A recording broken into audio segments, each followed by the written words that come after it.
Hello chaps, Morpie here.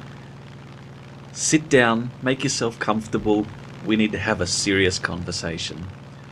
This week I've started playing mixed battles, tank combat, ground forces, whatever you want to call it, for the first time. Never played World of Tanks, it's not really my thing. I've mentioned this before, I'm in War Thunder really for the naval combat, and aircraft are kind of my go-to in the meantime.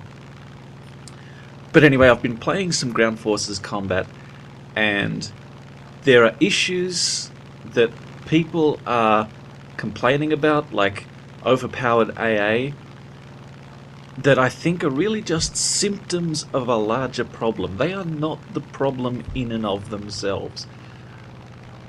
In my view, AA in mixed battles isn't really that overpowered.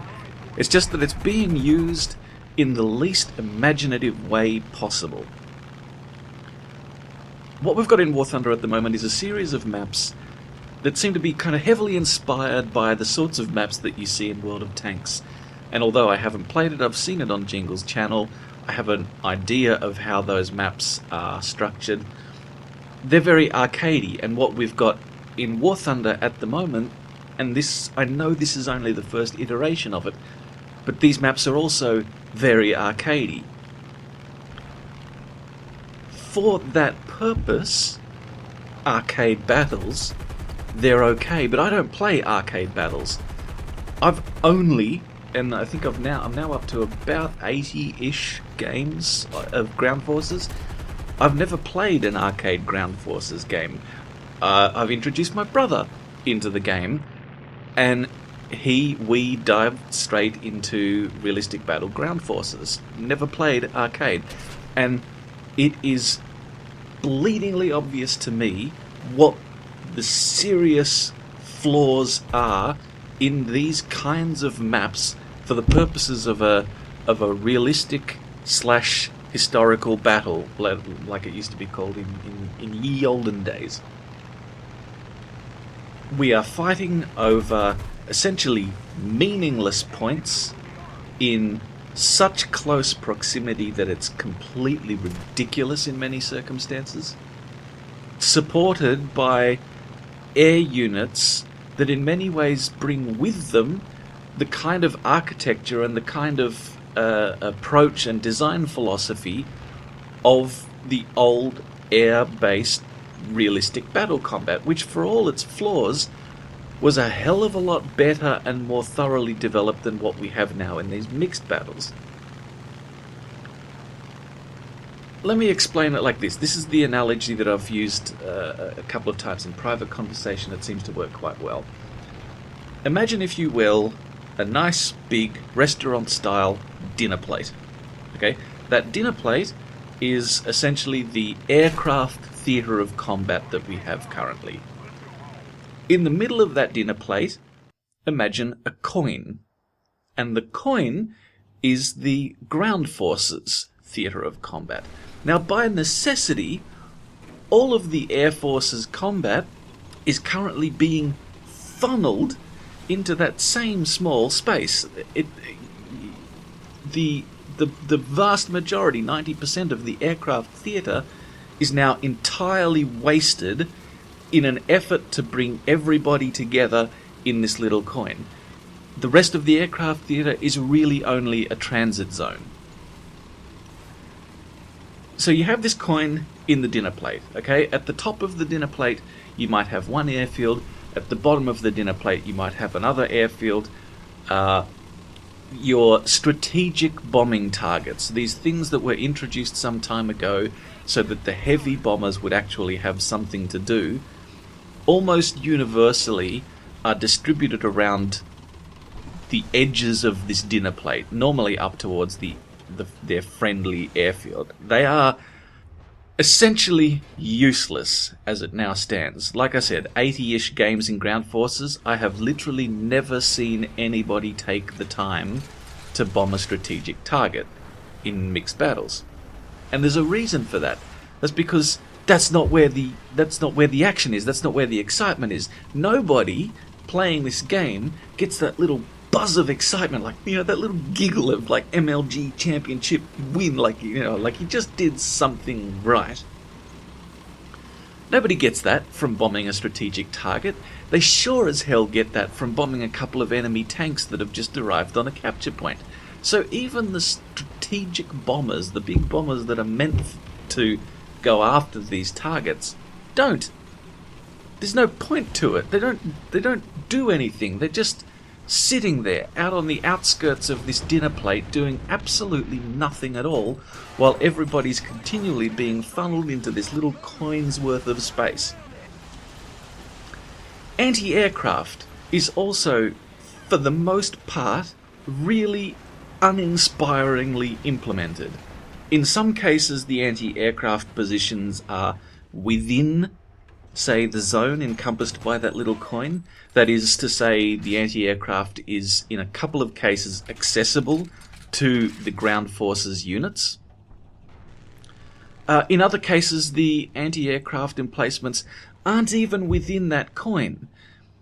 The thing that makes this so utterly ridiculous is that when the anti-aircraft is placed outside of that coin space, you're essentially locked into a circumstance where the ground units want to have the support of their air units, but there is literally nothing that they can do to in turn offer support to those air units.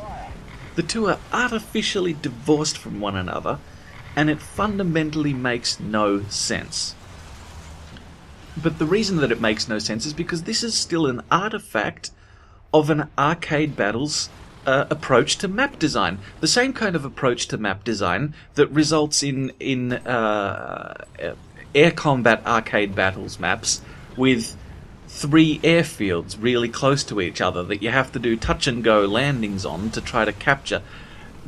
There is no analogue for this in the real world. It is a pure game mechanic, and the issue that I have with these maps now is that they are built around these kind of very standard, very unimaginative game mechanics, and I really worry that because this is the way it's done in World of Tanks, because this is the way that it's starting to be done in War Thunder, that even though we've been promised future development of maps with more of a sort of historical battle, realistic battle kind of mindset, I'm worried that they're just not going to go nearly far enough. That the longer this carries on, the more the developers are going to be kind of locked into this myopic approach to thinking about how they design maps.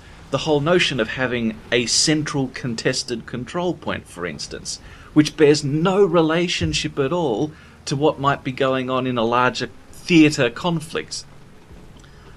This is something that I want to nip in the bud. I really hope people will start talking about this some more, talking about what they'd like to see from these realistic battles, historical battles, kinds of maps, the sort of engagements that they want these maps to have, and the kinds of tactical and strategic approaches that they'd like to have, that you'd like to have, to the gameplay moving to the future. And for me, the key thing is, again, naval combat. I want this stuff sorted out so badly because I'm worried that if we get locked into this kind of poor map design, that's also going to carry through to naval combat. If we reach that point and there has been no change, there will essentially be no hope that naval combat can improve things at that point. It will be too late. Now, this all becomes an even more important consideration if you think about the kind of resurgence that realistic battles and even simulator battles, largely thanks to Jingle's promotion of them, the resurgence that we've seen in these game modes, they are to an extent becoming the preferred game mode for ground forces battle, exactly because they are something so different and they have so much potential beyond what's currently going on in at least what I see going on in games like World of Tanks. So what can we do to improve this? Well, there are a bunch of things that I'd like to suggest. They may not all be good ideas, but at the very least I hope they could be jumping off points for future thought, for possible development, for experimentation.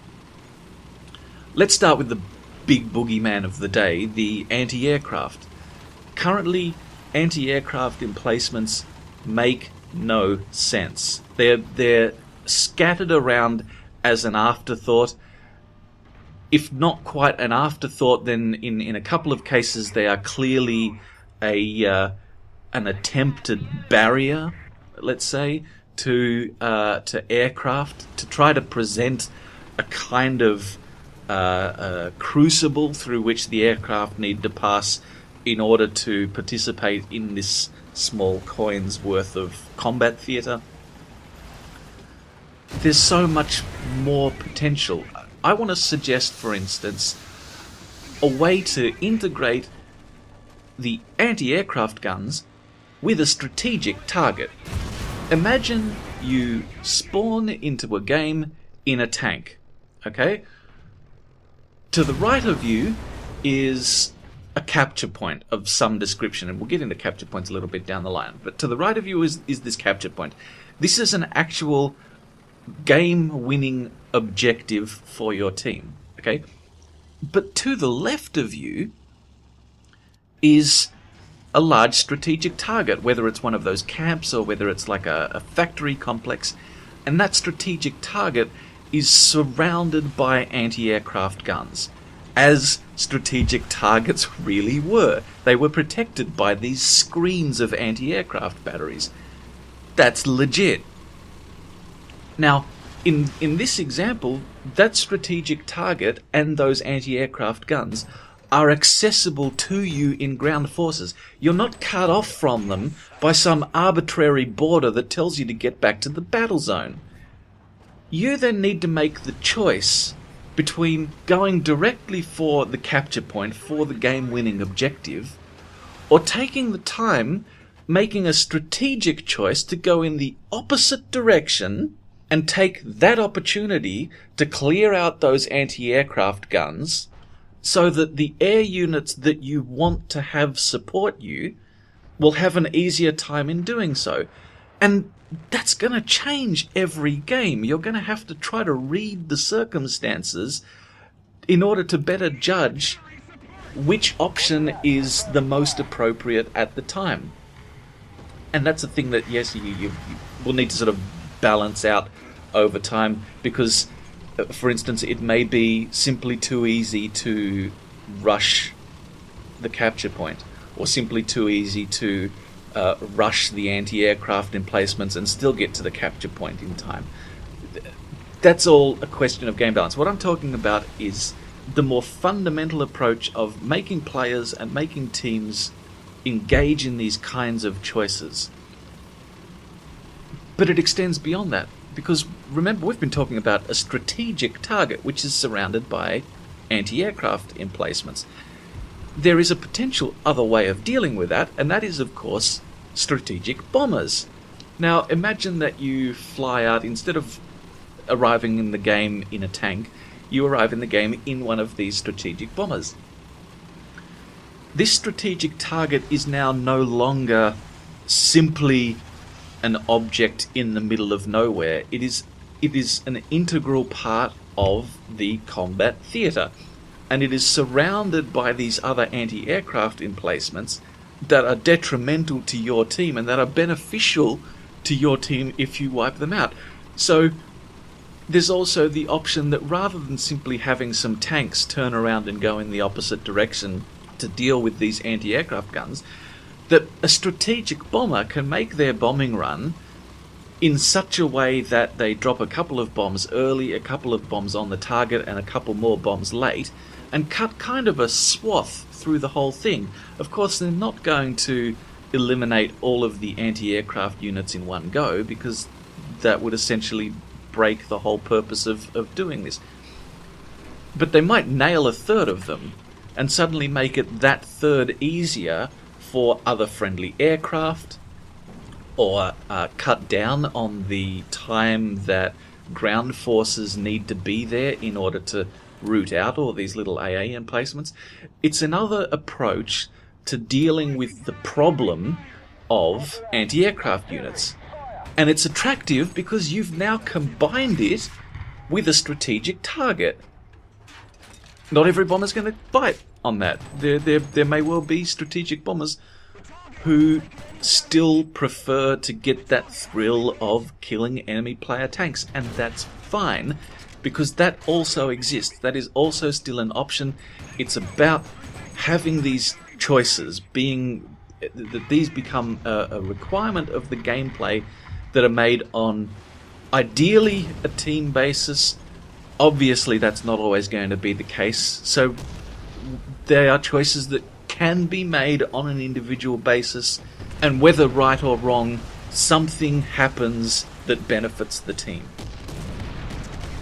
Another optional approach would be to have these AA guns be part of a capture point or a target. So for instance, not only do you have the choice to go into a point and eliminate all the AA, if you have the time, and if your air forces are willing to stand off for long enough, you could set it up in such a way that once you've captured the point, those anti-aircraft units flip to your side. They become your anti-aircraft units.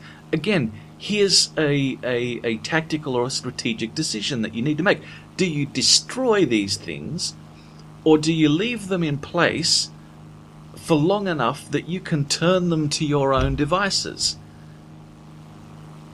There's no immediate solution to that. It's something that you need to decide on based on how the gameplay is going, based on how events are unfolding.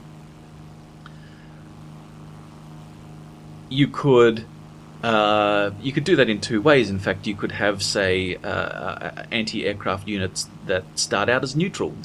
For instance, they might be kind of neutral or unutilized resources when the capture point's grey or contested, and it's only when one team or another team actually fully has secured a point that they then flip to that team. The other option is that once they've flipped, they stay in that state. So, for instance, the enemy team flips them, they stay red until your own team has fully completed the whole cycle and flipped them back to blue again. Again, these are things that can be decided on a per-map basis. They don't always need to operate the same way. It's about providing an interesting context to the things that we're doing in the game, which is essentially capturing these control points. And let's talk about control points a little bit, because at the moment they are insipidly uninteresting. They're essentially meaningless. If you think about a historical conflict, it doesn't even have to be World War II. Any historical conflict will have multiple examples of these strategic locations, the kinds of places that you actually, as an attacker or a defender, want to be holding. They provide you with the kinds of strategic options that may turn the battle your way. So, for example, bridges or bridgeheads. Okay, if you have a major river and the bridge that's down the river has been destroyed, and the bridge that's up the river has been destroyed, and there's only this one bridge left to cross this river, that is a vitally important strategic asset. If you can't control that bridge, the only other way that you're going to get all this armor, all this equipment across the river, is to bring in a whole bunch of the engineering corps to lay down one of those pontoon bridges, or depending on the circumstances, to come up with other solutions that will allow you to cross this river. If you can control and protect the existing structure, that is then a vitally important and effective strategic asset. Hilltops, traditionally, if you have, say, large open spaces with only occasional hilltops, those hilltops become, again, really important strategic assets. They extend your range of sight, they extend your range of fire, they put you in a position I believe in tank combat it's called a hold down position, where you can potentially shoot down onto the enemy, but they have very little to shoot back at because you're protected by the terrain itself. There's more. There are many, many more instances. When we get to the point of naval combat, for instance, imagine shore batteries. Okay, and these were things that did change hands at times during the war. When the Allies invaded Normandy, they overran and captured the shore batteries. Okay, now those were never contested from the sea, but you can certainly set up this potential circumstance where capturing a particular shore battery provides you with the kinds of anti-shipping defenses that you wouldn't have had otherwise. Again, you may have to choose between capturing the center of a town or capturing the shoreline, the docks area. There are all kinds of approaches to this. What we have at the moment doesn't meet any of these criteria. I can't remember the name of the map, but I know there is only a single map that I can think of where a capture point is on a little hillock between two bridges. And yet, the bridges are essentially meaningless, because there are half dozen other ways to arrive on that little hillock. You don't even need the bridges. You can drive, a literal 100 meters around them and still arrive at exactly the same point. This is not the kind of thing I'm talking about. I'm talking about real strategic assets, a bridgehead that has to be breached in order to provide access to another point or to some important strategic resource, like, for instance, the enemy's anti-aircraft batteries. But let's zoom the picture back out a little bit again. Let's go back to this analogy of the coin in the dinner plate. Why only one coin? I mean, on initial consideration, you might think, well, there can only be one coin, because if you were to have multiple coins scattered around the dinner plate, for instance, multiple small theatres of combat within this overall larger theatre of combat, well, tanks wouldn't be able to move from one coin to another coin. So what? What if that is not a detriment, but a real unique advantage to the options for this kind of gameplay? Imagine 3 coins on the plate, sort of central but far enough removed from each other that you can't spawn in one theatre of combat with a tank and simply drive across easily to another coin. I guess in an ideal world they would be just far enough apart that you could conceivably reach from one coin to the other coin with just enough time left to have some impact on some kind of battle. But essentially, what we're talking about here is different theatres of combat all going on at the same time that all need to be managed in some way. So, for instance, one of these coins might have a significant capture point, some sort of significant strategic asset that captures quite quickly, right? It's a fairly easy point to flip, while another one of these coins might have a much more difficult and much more sort of long countdown capture on it, but that coin has anti-aircraft defenses. So either you want to spawn there as an opposing team to eliminate those anti-aircraft defenses and ensure that capture point, or you want to spawn there as a friendly and protect those assets. There might be a third coin then, and again going back to the naval combat idea, maybe there is a third coin that does have some of those shore batteries, for instance, that I talked about, or that has a secondary airfield closer to the battle zone. whoever controls this nearer airfield suddenly has a major strategic advantage that their planes don't need to go nearly as far in order to rearm and repair. Maybe one of these places is heavily populated with strategic bombing targets. For instance, it's a kind of industrial town, and there's lots of factory complexes that present ready targets. There are all kinds of approaches to this. There's no reason to only have one single ground forces theatre.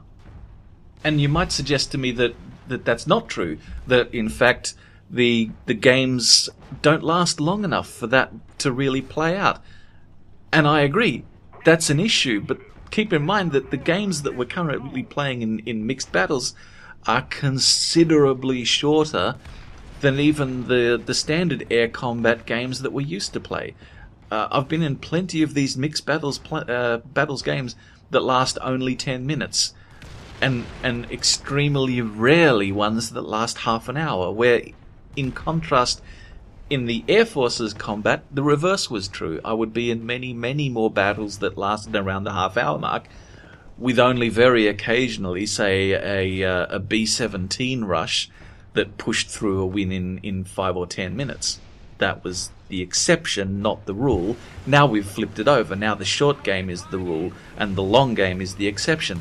I want to bring that back again. I want the tank combat to have the same kind of long-term epic scope that in many cases it felt like the air combat did, that gave the tank players the time to maneuver, to set themselves up in positions, to do the kinds of scheming and planning that we had those opportunities to do in air combat.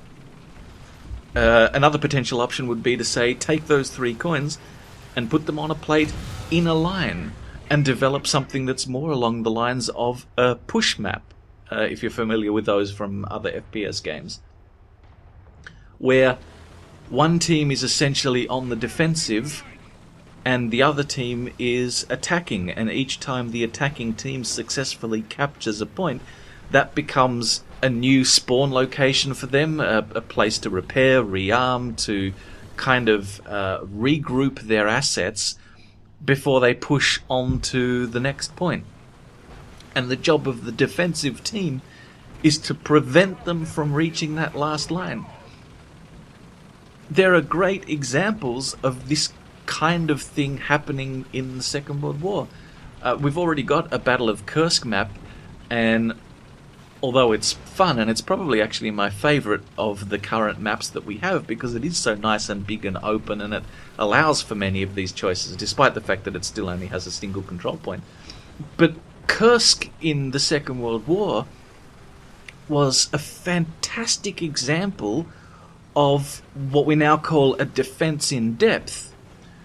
It was this defence in depth that was really the way to counter the German blitzkrieg, and the Russians did it better than anybody.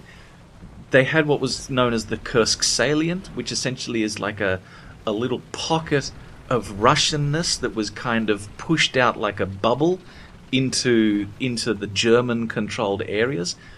And what the Germans wanted to do was to cut this bubble off, right? Essentially surround the forces that had been built up for the defense of Kursk, isolate them from any support, and at that point then basically starve them out, or just sort of close in and wipe them out. But the Russians responded with this incredible series of layer after layer of defenses, with orders to not retreat, to fight to the last man.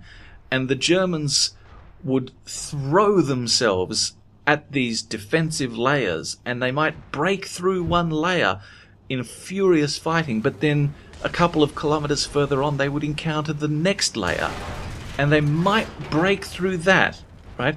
But by now they were worn down, and they'd encounter a couple of kilometers further on the third layer, and eventually they'd be broken, and then the Russians could sweep in and clean up the and this was basically the process time after time of the Germans making attempts to break this Russian defense in depth, and they were never able to do it. The Kursk salient stood strong, and it's an incredible period in history. But this is basically what a push map would be, is you are trying to break through the defenses break through one layer of defenses, and then regroup what's left of your forces and break through the next layer of defenses and regroup again. And each time your forces are getting smaller and smaller, and the time is starting to run out, and you're not sure you can do it. And every once in a while, you're going to manage it. Every once in a while, a Kursk map or sort of my imaginary Kursk map, is going to fall to the Germans. Even, that's not the way it turned out in history. But we've got to have these opportunities, obviously, in a game like this, for non-historical outcomes in historically minded events. The game is ripe for these kinds of ideas, these sorts of game modes, assets, strategic points, methods of engaging with the enemy that have their basis in things that actually happened. There are incredible stories of attacking situations, of defensive situations. The Battle of the Bulge is probably one of the best known American examples. When we have naval combat, perhaps the storming of the Normandy beaches, a push to try to establish a beachhead on these heavily defended coastlines. There are so many examples of things that we could do in this game that have their kinds of origins within real historical events, but that we turn into interesting maps and unique game modes with interesting outcomes that you can never really decide at the outset, that play out in different ways. That's what I want from this game. And this is not a cure-all. I'm not trying to fix the current state of the game. We have plenty of other issues. We still have problems with matchmaking. We still have problems with aircraft that don't have their proper flight models and that fly well outside the capabilities of their historical counterparts. These are all really important issues, but potentially even more important issues than this question of good map design. But it's critical, I believe, that we start talking about these things, that we discuss the kinds of experiences that we want to have from these mixed battles combat scenarios. Because for me, it's not capturing a field in the middle of nowhere that's 200 meters from another field in the middle of nowhere. It's not touch and go with an aircraft on one of 3 different airfields that are 2 kilometers apart from each other. Those are not the experiences fundamentally that I want from this game. If I'm the only one, okay, fair enough. I may eventually move on to other games.